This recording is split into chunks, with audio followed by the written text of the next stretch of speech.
Hello everybody, welcome back for another video. Hope you're all doing well and that you're all having a great day. To start things off in news that's everywhere news, Bitcoin can hit 26,000 US dollars in just 2 months thanks to a bullish event that previously triggered 170% of price gains. As noted by Cointelegraph Markets analyst Keith Waring on the 18th of February, this week saw Bitcoin's ascending 50-day moving average cross over its 200-day moving average. There's a little pretty chart right there, known as a golden cross. The phenomenon is a rare occurrence for the cryptocurrency, despite BTC USD shedding almost $1,000 in recent days. Waring is anything but bearish on short-term potential profit. Last time this happened, he said, Bitcoin pumped 170% in under 60 days. Waring added that at press time levels of around $9,800, Bitcoin had retained support in an overall bullish ascending triangle. And then, of course, without me having to have 487 other tabs open, other people are echoing this exact same thing. It may not even be based on this little golden cross that we see right here, but more so on the fact that, for those of you who don't know, the wider cryptocurrency market right now is also doing extremely well. Bitcoin is trending sideways, and as such, I mean, it's just a lot. I can't even begin to describe every website at this point. I think I saw 2 of them. Said that they were short-term bearish on Bitcoin, but none of them had long-term outlooks that were detrimental to the price or any type of really crazy breakdowns. Even the most dramatic one that I saw, that they said that Bitcoin looks like it could potentially try to break down to around the high 7,000s. It said within a couple of weeks or 2, it expected a major rise above 9,000 once again. Right. So that's the Bitcoin's looking good and looks like it. That would be great. Can you imagine over the next 2 months if Bitcoin rises by 170% before we even to 26,000 before we even get to the halving? That would be wonderful. On top of this as well, it says Ethereum bulls back in action. And Ethereum reached $300 this time. Signs during trading in today's Asia session indicate that the correction could already be over. Wow, shocking, right? That's crazy. Ethereum is leading the charge once again. Can it reach $300 this time around? Crypto markets appear to be recovering today, though Bitcoin has hardly moved on the day yet. Bitcoin is, even if you look up here, Ether's up, sorry, by 8%. XRP 4.6, give or take the website that you're actually looking at. Bitcoin on many different websites, it says 0.20 up. Some of them indicate that Bitcoin is down by 0.01. It's very, very minuscule numbers, but Bitcoin is not leading the charge, as it were. Total crypto market cap has moved, however, to the tune of $14 billion, signaling another altcoin resurgence. Isn't this really weird that I mentioned this like 2 days ago, that the market was probably going to be back up in 2 days, and everyone was like, no man, this is bearish. It's totally bearish. The market's going to continue to be bearish because we needed a correction. No. According to tradingview.com, Ethereum hit a low of just $245 yesterday, which was down around 15% from the top of its peak. And it's currently at roughly around 270. It looks like it's going to continue going up. This one also says Ethereum sees 7% price increase as buyers regroup. Can we head back towards $285? Question mark. Of course we can, and of course we are, because the entire dip that we had before, none of these things are, and you can say that they're organic. I mean, organic humans probably put in these sell-offs so that the market can go back down. No one on this planet, except for a couple of oddities, believe that the cryptocurrency market should be zero or that the prices are going to go down. Everyone is of the mindset, and it's been this way for quite a long amount of time. And even more so, I think it's kind of interesting that this whole thing has prophesized itself. Can someone say that? It's coming true. Remember in 2018, 2019, we were all like, the market's going to go back up tomorrow. And everyone's like, 2020. It's going to take until 2020. And now that we're in 2020, the prices are going up. And I still think maybe people are just in this really weird, like, disbelief moment type thing. I don't know. The markets are back up. I assume they're going to continue to go back up as the rest of the world ends up waking up, because it's still super early for many people around the world. Anyway, that's the prices are looking good news for today. There was nothing really about any other altcoins. I checked around. It was just more so Bitcoin's not moving. It looks like it's going to move. And Ether's moving and looks like it's going to keep on moving. Let's move on. Continuing on with news that's really everywhere news. I think people are obsessed with this guy. Peter Schiff is a popular economist, financial broker, and a recognized author. He's also a well-known no-coiner who has bashed Bitcoin for quite some time now. In one of his latest tweets, however, he conceded, saying that cryptocurrency can indeed rise in value despite failing to serve its purpose as money. Peter Schiff is one of the most recognized no coiners in the cryptocurrency field for quite some time now. He has done anything he can to dismiss Bitcoin's inherent benefits, claiming on multiple occasions that it can't possibly serve its purpose as money or a store of value. Most recently, Schiff said that Bitcoin's price would never reach 100,000. Naturally, a piece of $100,000 Bitcoin would mean a market cap of upwards of 1.8 trillion US dollars, which at the time of writing seems like a lot, but then again, a market cap of 180 billion seemed impossible like 5, 6, 7 years ago. Impossible. People would have laughed at you. In a new tweet, Schiff admitted that he never said the price of Bitcoin couldn't increase. In fact, he even said that he concedes and that anyone who bought Bitcoin 10 years ago and sells it now will make a lot of money. He said on his tweet, which is making news headlines all over the place, I concede that anyone who bought #Bitcoin, why? 10 years ago and sells it today will make a lot of money, but I never said the price of Bitcoin could not rise. I only said that Bitcoin would never succeed as money. Nothing that has happened over the past 10 years has proven me wrong. I think people forget, once again, that the internet exists. Here's a tweet. Someone said, Peter, in the future, Bitcoin dumps 25%. I told you it would dump. Bitcoin dropped from 100,000 to 75,000. He said, keep dreaming. Bitcoin is never going to hit $100,000. I don't know why people think that people can't find their old tweets or things that they've said before. Peter Schiff has said many times that the price of Bitcoin was going to drop and it would never go higher. You want a good one? I remember Peter Schiff saying that the price of Bitcoin would never go above the price of an ounce of gold. Bam. I most certainly remember that because this was around the same exact time where I was thinking of getting into the gold and silver market. And I remember I was like, yeah, that seems kind of weird. Can you imagine a piece of digital code going above the price of gold? That's never going to actually happen. I'm glad that I didn't listen. The point is that what was the news I saw? It was like that there are tons of naysayers in the cryptocurrency space who are now capitulating. It was, what was his name? Alex Jones yesterday, who apparently started tweeting how much he loves Bitcoin. Peter Schiff over the last couple of weeks, dare I add an S at the end of that, who has been a little bit nicer to the price of Bitcoin. It doesn't really matter at all what these people say.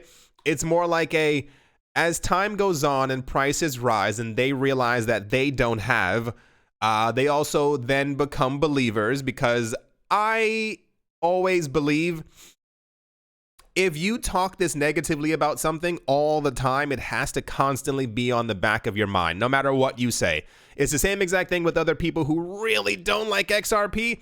In some sort of little sliver in your brain, you always wonder, what if? What if me not holding this stops me from becoming rich? What if I put 1,000 into this and I could have bought a beautiful girlfriend? I don't know, whatever people think inside of their head. But I feel it's the same exact way for Peter Schiff and the 15 other people who on this planet who still not have bought Bitcoin, because they keep believing that their words will come true. It's some sort of delusion that like holds strong in their mind. And I highly anticipate a world where Bitcoin goes to around, let's say even beginning 33,000. I'll give you a low estimate, 33,000 per Bitcoin. And Peter Schiff is still like I imagine him going silent, not saying anything. Bitcoin has like a heavy dip. Everyone freaks out, goes back down to 17,000. And this is where Mr. Schiff goes. See, the number did go down. See, those numbers aren't the same as they were before. Anyway, the point is that Peter Schiff didn't completely, and excuse the terminology, this is the nice way of saying it, diarrhea all over Bitcoin.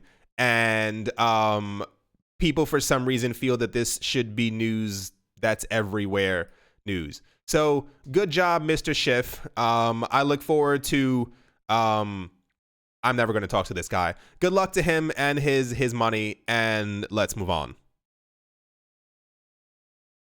In news, I mean, this is also quite prevalent, as one might imagine. The Chinese government has taken multiple steps so far to contain the economic fallout from the coronavirus epidemic, including interest rate cuts and financial injections worth billions of yuan. It did it again this week, extending the monetary easing provided by the central bank. With pressure under pressure.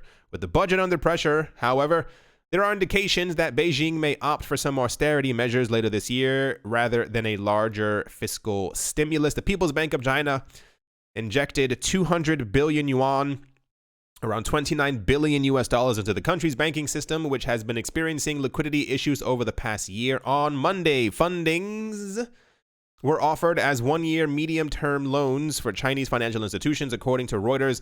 The central bank also cut the interest rate from 3.2 to 3.15. Furthermore, the People's Bank of China added another 14 billion through 7-day reverse repurchase agreements. Wow.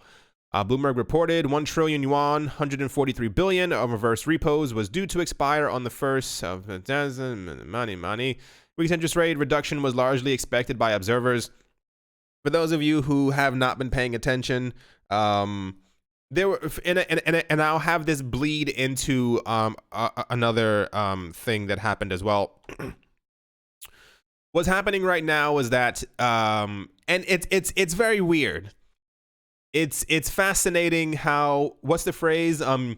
You don't know what you've got till it's gone kind of thing. A lot of countries around the world are agitated, I would say, because the amount of tourists normally floating around the world has decreased dramatically, because they're usually from one particular place, but that place is either staying home, that's not a joke, not going to work, or they're simply locking themselves inside of their homes for fear of what might be happening outside.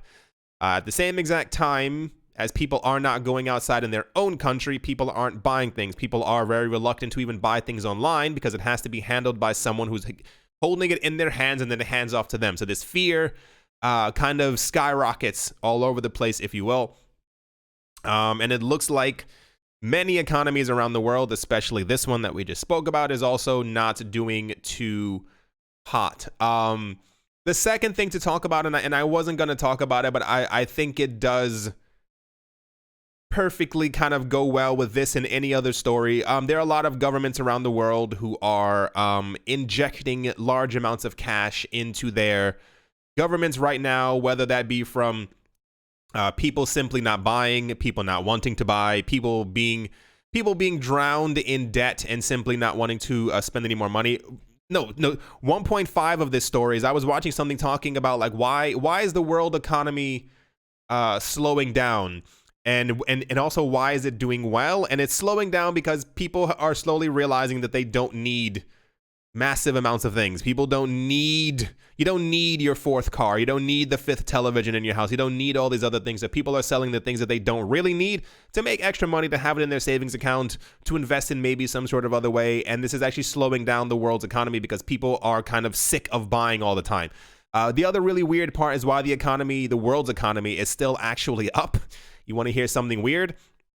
It's from one country. Can you guess the one country on the planet that's actually helping to hold up the world's economy? Okay, I gave you 4 seconds. Did you guess it? It's the US. Why is it the US? Because people in the US are actually coerced into buying more by the amount of advertisements that they actually have thrown at them during the course of a day. As you are watching TV, as you're driving down the road, as you go into a store with your friends, family, whatever, you are constantly told to take out more debt to be able to buy more stuff, because it's actually what's being done to keep the economy afloat, or even to keep the economy simply doing well. Like, consumer spending is apparently at an all-time high because advertisements inside of stores really work. Anyway, so they were talking about I think it was from Bloomberg? I don't remember who made the news story. They were saying if people within the US realized that they were overspending and slowed down their spending and started saving more, the world's economy would almost completely buckle under itself. Isn't that very fascinating? But it's probably not going to happen anytime soon, because the other part was that had to do. I saw articles talking of people trying to, and this is just, little side note, trying to slam YouTube and their practices for what they were doing. There have been a lot of people, and I'm sure you've noticed it as well. There are a lot of people who are making videos just based on fear right now. There are a lot of coronavirus videos floating around, and I think YouTube has made the decision to demonetize all of these, and people were like, why are you doing that? If you have searched around, if you've been on YouTube in the last 2 weeks and you've seen some of the stuff that's been suggested, my videos are normally about money, finance, real estate, and a lot of them are about Hearthstone because I like playing Hearthstone. A lot of them now are popping up about people covering their faces, children crying in the streets, coronavirus, and it's why are you making these videos? There was someone else who was he made an entire series of videos as if he was actually in the affected places, and his videos were getting millions of views until people realized that he actually wasn't there and he was faking the entire thing. So I mean, we just live in a fascinating world. Didn't mean to spend too much time on this, but the world's economy, as it has been for a while, is quite shaky. Governments around the world are injecting tons of money into their economies, buying up securities and whatever they can to kind of keep things afloat. But this is also a problem because you can't keep printing fake money. You can't keep inflating your own monetary whatever just to try and have a couple more good months. So yeah, let's move on. When I say news that's everywhere news, and I'll tell you why it's fascinating. The things said are from the articles we are going to go over, and the other part of it is of course, as always, going to be my opinion on the situation. Leading crypto figures are criticizing Ripple's CEO after he made false claims about Bitcoin and Ethereum in a CNN interview. It is not leading crypto figures. It's about 3 random people who continue to post often on Twitter. And his claims that he made weren't actually that false, and I will tell you why. Brad Garlinghouse, the CEO of Ripple, notes that cryptocurrency and blockchain are going to provide a plethora of services, and there will not be a single winner. According to him, digital assets and platforms will serve different users. Nonetheless, he went on to criticize Bitcoin and Ethereum for degrees of centralization in its mining. He said, China controls the Bitcoin blockchain. There are 4 miners in China that represent 60+% of mining capacity, and 80% of mining capacity is based in China for Bitcoin and Ether, end quote. Here's the tweet from the woman who interviewed him. I see the CNN, so I assume she's from CNN. And then it says, leading crypto figures are rather disappointed and Garlinghouse for spreading false information. Financial and crypto analyst Matty Greenspan. I almost said Greenspan. Matty Greenspan noted, he said, yes, well, shame on him them. Didn't take Brad Garlinghouse for a bold-faced lie. He spelled liar wrong. He notes that the hashing power dominance is near 68% and not 80%, as it is disingenuous to say that the top 4 mining pools and miners are the same thing.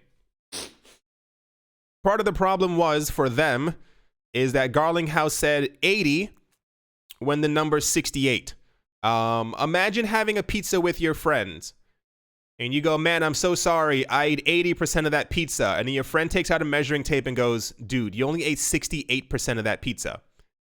The 12% doesn't really matter that much. 3 years ago, the claims would have been true.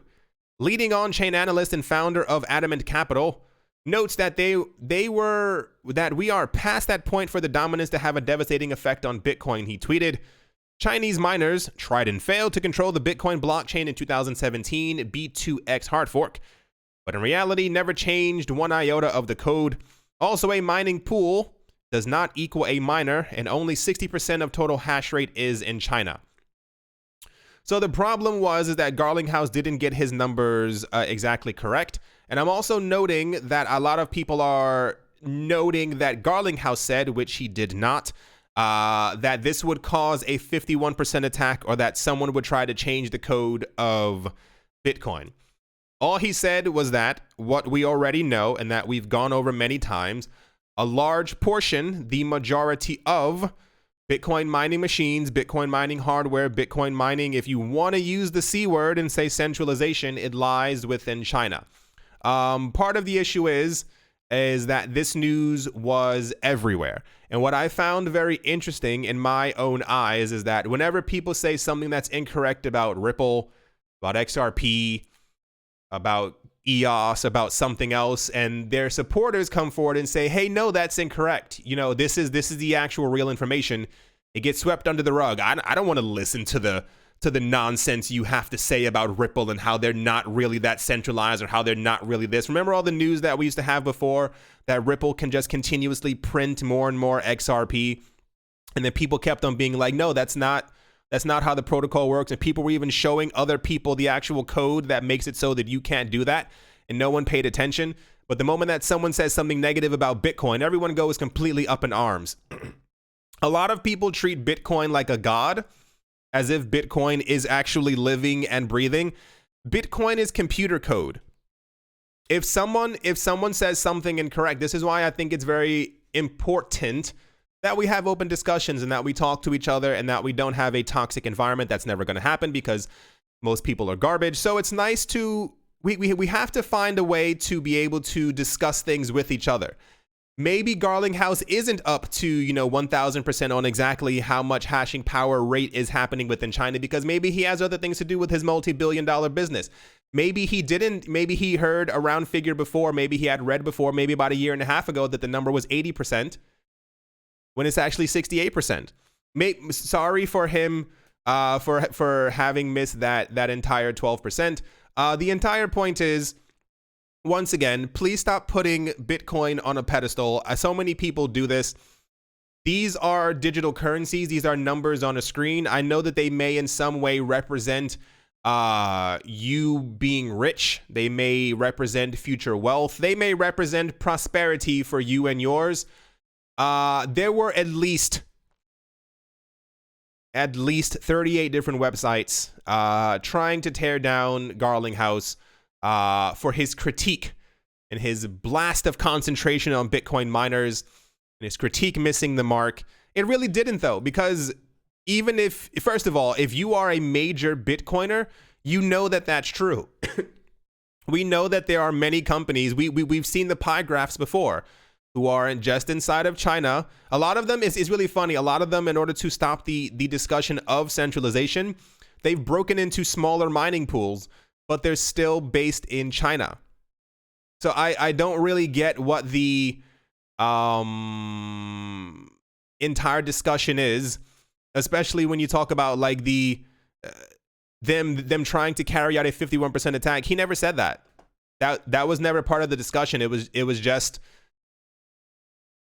So the entire point is to end off this news that's everywhere news.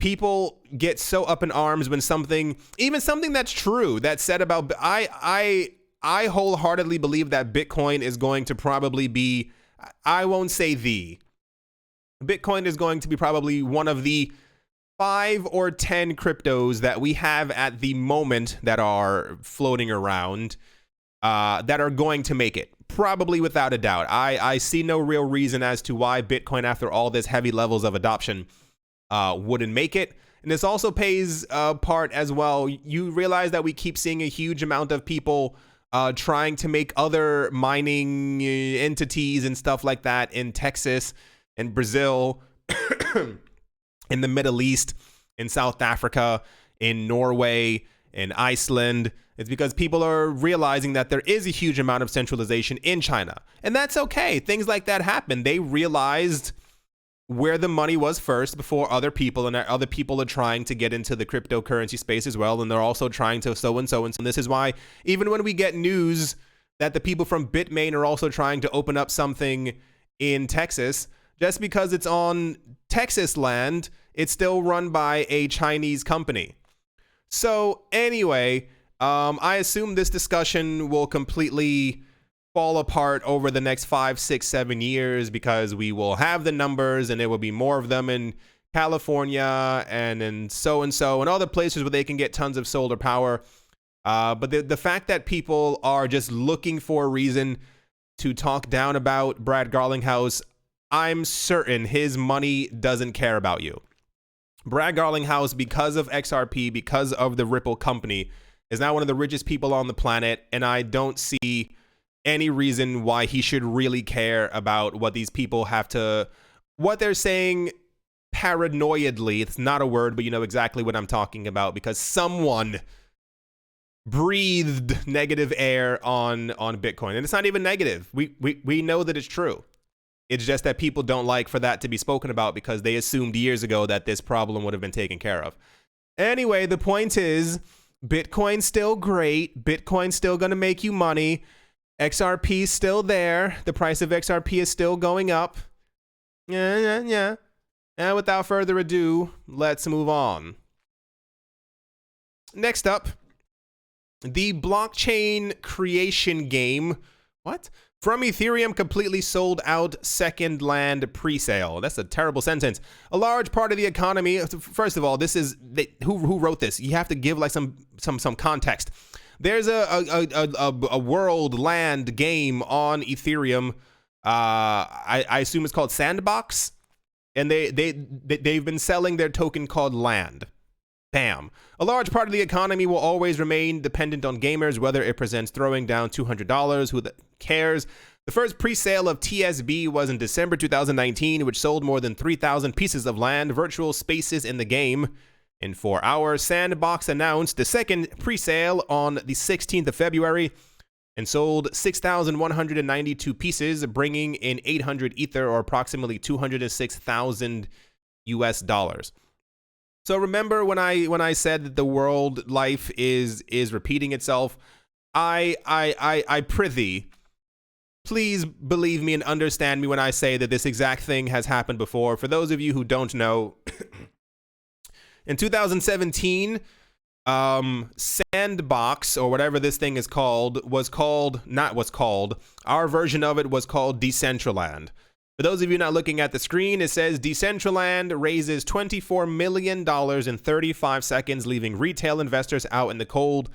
Decentraland is, and back then was, this new idea that people could buy land that was digital. The idea was in the future, in the far, far away, in the year 2042, androids and stuff are walking around. When you're really bored inside of your house, you can put on your VR headset and you go to your digital piece of land. If you can't own land in the real world, you can own some in the digital world. And people kind of lost their minds for this. And the idea is that if you bought up some land, you could do whatever you want on that land. You could make an amusement park. People were making art galleries. They were making Ferris wheels, playpens.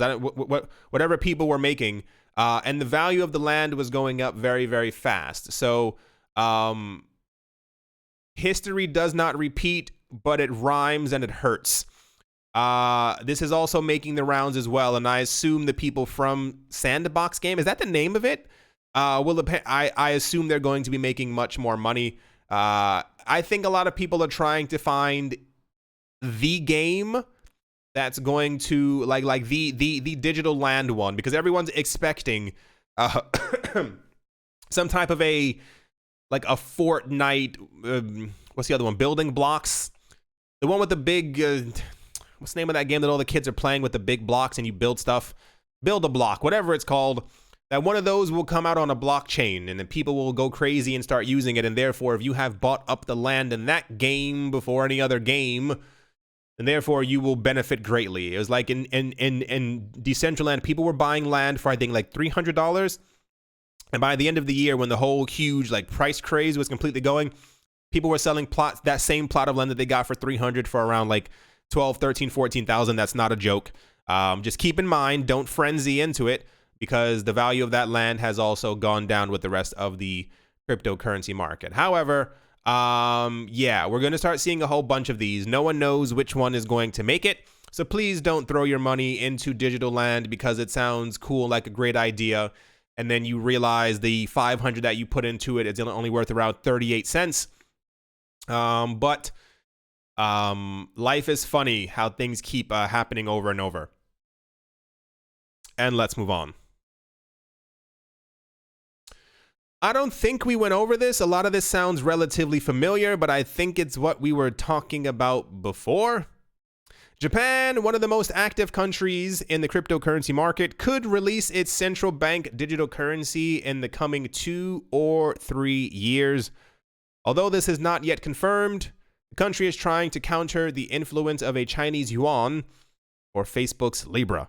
As we reported at Use the Bitcoin a few weeks ago, Japanese lawmakers, there we go, that's what it was. Japanese lawmakers were working on a central bank digital currency in order to remain at the forefront of the market. Although the country wants to compete against China and Facebook, they're also trying to improve the efficiency of monetary policy in the country.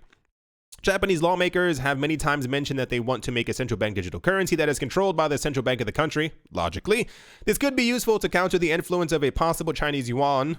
The air is so dry, geez. That could release to the market. China is one of the largest economies in the world. At the same time, Facebook announced a coin. Considering that a senior ruling party lawmaker in Japan commented that the new central bank digital currency released by the Central Bank of Japan might take 2 to 3 years to be completely developed, the main question is whether it will be useful to reduce China's influence in the market. Doubt it. I guess the news being that they're really making one and that it's going to come out in 2 to 3 years. I feel like that's a long time. However, yeah, this news was also kind of sprinkled around depending on where you looked. I think it's more so the confirmation that another country is going to be making a blockchain-based currency type thing, not so much the 2 to 3 years. I mean, good luck to them. 2023 is probably, I expect the cryptocurrency market to have matured extensively by that point. So I still wonder what the outcome will be for central bank digital currencies when everyone is, I assume everyone, is trying to get as much Bitcoin as possible in anticipation of the 2024 halving. But yeah, sure. Like I said, that's kind of the news. And to finish things off, the Stellar Development Foundation, the non-profit behind the Stellar Network and eponymous cryptocurrency, known as XML, I thought it was XLM, Lumens, announced late last week that it is now a member of the Blockchain Association, an industry trade and lobbying group that's made up of some of the biggest players in crypto, such as Coinbase, Ripple, Kraken, and many more. The Blockchain Association is a group devoted to preaching the crypto gospel. Wow. Particularly to the U.S. Congress and U.S. regulators in an effort to see the blockchain industry thrive within the U.S. as opposed to more lax jurisdictions over. But it's happening already. We know it's happening. One of the major issues that the association focused on last year was advancing the Token Taxonomy Act, which aimed to exclude cryptocurrencies from the definition of a security. And the Blockchain Association is one of the around 40 groups currently. There are 40 groups lobbying. Wow, that's terrible. Because none of them are getting anything done. Not to say that they're not working hard, but that just, I thought it was like 40 groups currently lobbying on behalf of blockchain and cryptocurrency initiatives. According to CQ Roll Call, a website that reports on Congress, wow. They spent a combined $42 million lobbying Congress in Q1 of 2019 alone. 40 groups, different blockchain associations, spent $42 million in Q1 of 2019 alone to keep a larger part of the law still in the Stone Age. That's news. Much of the world's financial system is outdated and unresponsive to, wow, $2 million. I wonder how much they spent in the entirety of 2019. They said, we believe that open blockchain technology, will help bring a more inclusive and accessible system, helping build a new system of global trust to meet the expectations of today's savvy digital citizens. The main takeaway from this is that Stellar has joined, I assume, one of the more popular, richer cryptocurrency blockchain lobbying groups. You know what's even more interesting? You know, the other countries, the ones who don't have any taxes on their crypto, the ones who were like, yeah, crypto mining is an industry and we won't touch it, do what you will, or who even lowered their tax rates, or pretty much without saying it out loud, have pretty much become cryptocurrency safe havens, tax havens. I'm going to assume these people spent at least, let's round it up, at least a good 50 million lobbying. One can only assume if that's what they spent in Q1, it's probably close to near $100 million, and nothing has really gone on. Not every, and this is not the point of the news story, not every country is going to make it when it comes to being a crypto safe haven. Me and a good friend of mine have been discussing, how do I say this lightly? Have any of you ever looked up private cities? They're a real thing. They are, and I guess the other word you could use for them would be, don't want to use the word citadel. But these places are popping up very rapidly, and they are only for the rich, and they are, it's just a really weird thing happening around the world where a lot of countries are really embracing the power and the money that crypto will bring to them. And just the idea that there are a lot of like private cities starting to pop up, and like they're only for, like, you have to be like really rich to be able to get into these things. It's there are always I think certain places are falling behind. I think they will continue to fall behind. Even more so, I can I can only imagine what's happening. I'm not going to say the names of the countries out loud, but there are two major countries who've been talking about giving cryptocurrency regulation since 2017. Still have not done so. I don't assume they're going to do so this year. And just how far behind you get left when you just don't follow the money. Yeah, so good job, Stellar, on joining the Blockchain Association. Can they get anything done? Depends on who they throw money at. $42 million. Just lobbying Congress. And nothing happened. Let's move on. 42 million, my gosh. As always, a very special thank you to my Patreon supporters. On Crypto with Lionel. Wow, sorry. was looking at the G. On Crypto with Lionel, Tigara Machonisa, there we go. Bake Me a Cake, Arfmedic17, Anytime Fitness, Monk's Corner Staff, Bodie McBoatface, Yes to Crypto, Miller Hitch Test Every Day, and Kyle Skips Leg Day, Minting Coins, Jeremy Fox, Jim Gardner, Anthony Charles, Nick Mangelavodi, Paxis, Crypto and Beer Shipmate, Vlad the Impaler, Richie Rich III, Nick Kanaya, Sam Setsuna, Damien, why can't I read these? Nicholas Renner with One Piece, One Love, Crypto Artist, Coldly 3D, Miluizi, Adobo, Bankroll Network, Crypto Joe, 242 to the World, Wise Knight, Owl, Jared Schneider, Brady Neal, I can't read today, Master Ventures in Thailand, Mohammed Roni, Adam Graysick, Todd Mullis, Barebones Mining, at Bibliophobia, The Animal Reader, John Sarson, Mr. Pickles, Nostromo, Tongololo, Tsongololo, and Professor Wally, Gunbot University. Thank you all very, very much for your support, T. And everyone who is a member of the channel, I do tip my gigantic hat to you for supporting me. At the moment, Bitcoin is down. The rest of the market's not down. I wonder where this is going to go. Bitcoin is currently down by 1%. Ether is up by 4.85%. XRP is up by 1%. And it kind of just keeps on going that way. And then you get to number 14 and then it goes down. That's a huge slope. Yes. We will see, because over the night, Ethereum started going back up.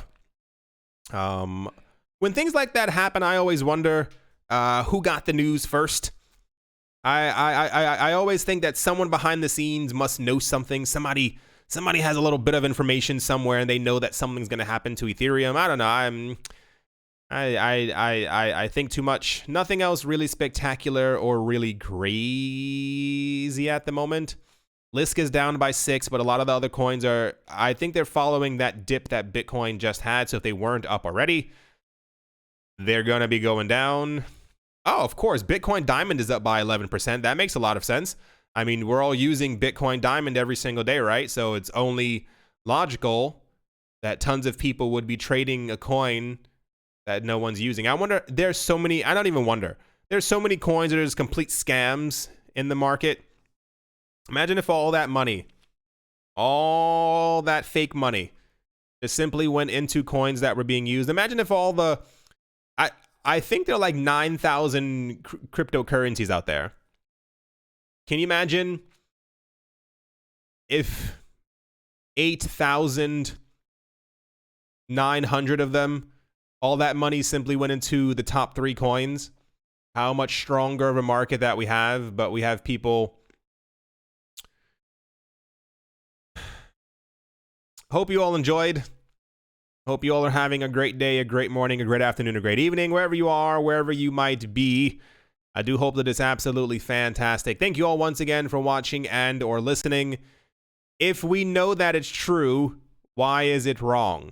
I was going to say give each other a chance, but I know that's not going to work. I say this is why I think I talk so openly now when I didn't do it about a good 2.5 some years ago. It's because I think it's important to actually have these conversations. I think it's important to realize that while I do like Bitcoin, Ether, and XRP, they're not perfect. They're computer programs that are sometimes slow. Maybe they are centralized. Maybe they do have too much mining equipment in one country, but it's fine. You don't have to attack other people when they say the truth. Like, I know that Ripple holds a lot of XRP. I know that, wait, where was it? I know that 68% is in China. I know that Ether had a pre-mine. I know that they were an ICO. I know that when Vitalik Buterin talks, usually his word is law on Ethereum. That's fine, because nothing on this earth is perfect, and it shouldn't be expected to be perfect at any point. So, thank you all once again for watching and or listening. And I will most certainly be talking to you all soon.